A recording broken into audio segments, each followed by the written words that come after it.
Alright, we are going to start learning about lesson 1-3, and this is video 3, and we are talking about vertical stretches and shrinks.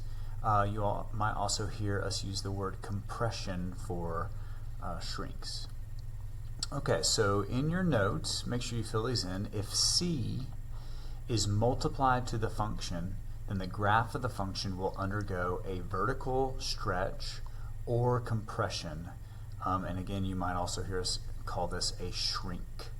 When the function becomes y equals a times what your original function f of x was, and a is between 0 and 1, that's all what this means right here. A is less than 1 but bigger than 0.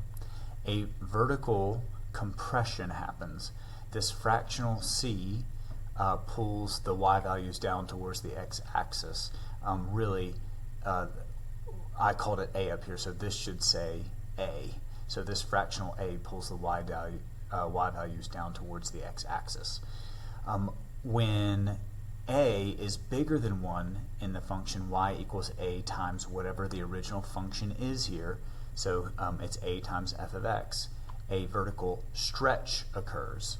The a multiplies the y values and pushes them up away from the y-axis. So in general, a vertical stretching or shrinking means that every point x, y on the graph is transformed to x, a, y. So x, comma, a times whatever y is on the new graph. Alright, so a good way to remember this here is when you vertically stretch a graph, it's going to look tall and skinny. And the way I like to think of it is like, I don't know if you can see me in this little window here. Let me make myself a little bigger here. So I like to tell my students, think of taking a rubber band and stretching it vertically. Okay, so when that value a is bigger than 1, it's going to take your graph and make it taller and skinnier. When it is less than 1 but bigger than 0, it's going to shrink your graph down and compress it. So like think of a rubber band getting compressed, and it's going to make it shorter and wider.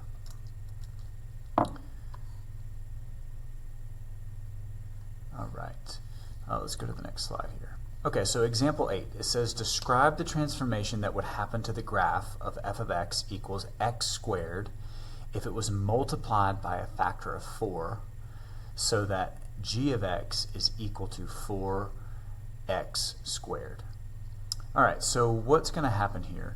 This value in front of, let me change the thickness of my pen here. So this value in front of the x squared is a number that is bigger than 1. So 4 is bigger than 1. So this is going to undergo a stretch. So we're going to say this is a vertical stretch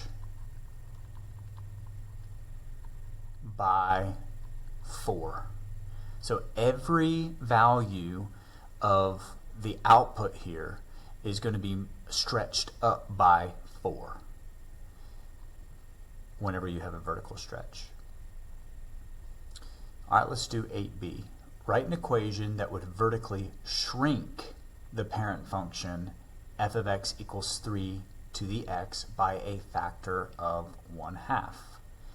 So your equation here is going to look like this. And you know what? I'll call it g of x. I'll say g of x is equal to, now my original function is f of x equals 3 to the x. So I'm going to start by writing that, 3 to the x.